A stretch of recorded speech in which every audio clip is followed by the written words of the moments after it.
कांधार और काबुल की इनकम इतनी भी नहीं थी जिससे आर्मी की रिक्वायरमेंट्स फुलफिल हो सके। इस मीगर इनकम से उसके बेग्स और किंग्समैन को भी इनकम देना मुश्किल था।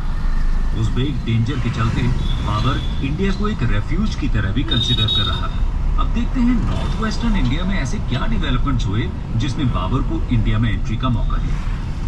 Developments in north western India. North west India में पॉलिटिकल सिचुएशन बाबर की एंट्री के लिए फ्रूटफुल थी। 1517 में सुल्तान सिकंदर लोदी की डेथ हुई और उनको इब्राहिम लोदी ने सक्सीड किया। स्ट्रॉन्ग और सेंट्रलाइज्ड एम्पायर बनाने के इब्राहिम लोदी के एफर्ट ने अफगान चीफ्स और राजपूत दोनों को अलार्म कर रखा था। पंजाब का गवर्नर दौलत खान लोदी सबसे पावरफुल अफगान चीफ था। भीरा के फ्रंटियर ट्रैक्ट्स को एनेक्स करके सुल्तान के साथ अच्छे रिलेशंस बनाने के साथ ही वो अपनी पोजीशन को स्ट्रेंथन करना चाहता था। 1518-19 में बाबर ने भीरा के पावरफुल फोर्ट को कॉन्कर किया और दौलत खान और इब्राहिम लोदी को पैगाम भिजवाया। इस पैगाम में तुर्क्स के एरियाज जैसे पंजाब को सीड करने की बात कही गई, लेकिन दौलत खान ने बाबर के ऑनबॉय को डिटेन कर दिया। बाबर को किसी कारण से काबुल वापस जाना पड़ा, जिसके चलते दौलत खान ने फिर से भीरा को कैप्चर कर लिया। 1520-21 में बाबर ने फिर से इंडस क्रॉस करके भीरा और सियालकोट को इजीली कैप्चर कर लिया। इसी बीच कांधार में हुई एक रिवोल्ट को सप्रेस करके बाबर ने फिर से इंडिया पर ध्यान केंद्रित किया। शुरू में दौलत खान बाबर को रिपल्स करता रहा, लेकिन अब उसको लगा कि बाबर स्ट्रांग है।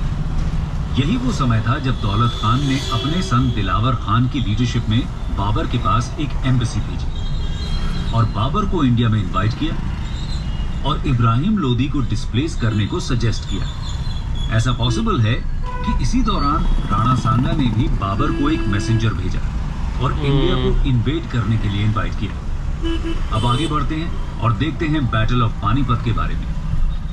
फर्स्ट बैटल ऑफ पानीपत 20 अप्रैल 1526। साला 1525 में पंजाब BMW में शादी हो रहा है भाई। बाबर ने दिल्ली की तरफ मूव करना स्टार्ट किया।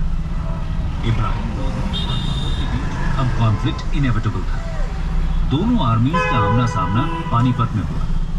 बाबर की आर्मी न्यूमेरिकली इंफीरियर थी। इंडिया में गन पाउडर का इस्तेमाल ग्रेजुअली डेवलप हो रहा था, यानी इंडिया में गन पाउडर तो नोन था, लेकिन आर्टिलरी में उसका इस्तेमाल बाबर के आने के बाद ही कॉमन हुआ। सुल्तान इब्राहिम लोदी बाबर की स्ट्रेटजी से वाकिफ नहीं थे। अर्ली सेटबैक्स के बाद भी सुल्तान ने वैलियंटली फाइट किया, लेकिन उनकी डेथ हुई और बाबर की विक्ट्री। बैटल ऑफ पानीपत को इंडियन हिस्ट्री की एक डिसाइसिव बैटल कहा जाता है। इस बैटल ने लोधी पावर को तोड़ा और दिल्ली और आगरा तक के रीजन को बाबर के कंट्रोल में लाया। बाबर अब दिल्ली का एम्परर बना। आगरा में स्टोर्ड ट्रेजर्स ने बाबर को उसकी फाइनेंशियल डिफिकल्टीज से रिलीव कर दिया। अब उसके सामने जौनपुर तक की रिच टेरिटरी ओपन थी, लेकिन अभी उसको 2 हार्ड फॉट बैटल्स का सामना भी करना था। एक मेवाड़ के राणा सांगा के अगेंस्ट और दूसरी ईस्टर्न अफगान्स के अगेंस्ट। इसके बाद ही वो इस रीजन पर अपना कंट्रोल कंसोलिडेट कर पाता। इस एंगल से देखा जाए तो बैटल ऑफ पानीपत इतना डिसाइसिव भी नहीं था, लेकिन ये सच है कि इस बैटल ने नॉर्थ इंडिया के डोमिनेशन के एक नए फेज की शुरुआत की। आगे बढ़ते हैं और देखते हैं कि बैटल ऑफ पानीपत के बाद बाबर को क्या डिफिकल्टीज फेस करनी पड़ी, जिसमें सबसे पहले हम बात करेंगे बैटल ऑफ खानवा की। Battle of Khanwa.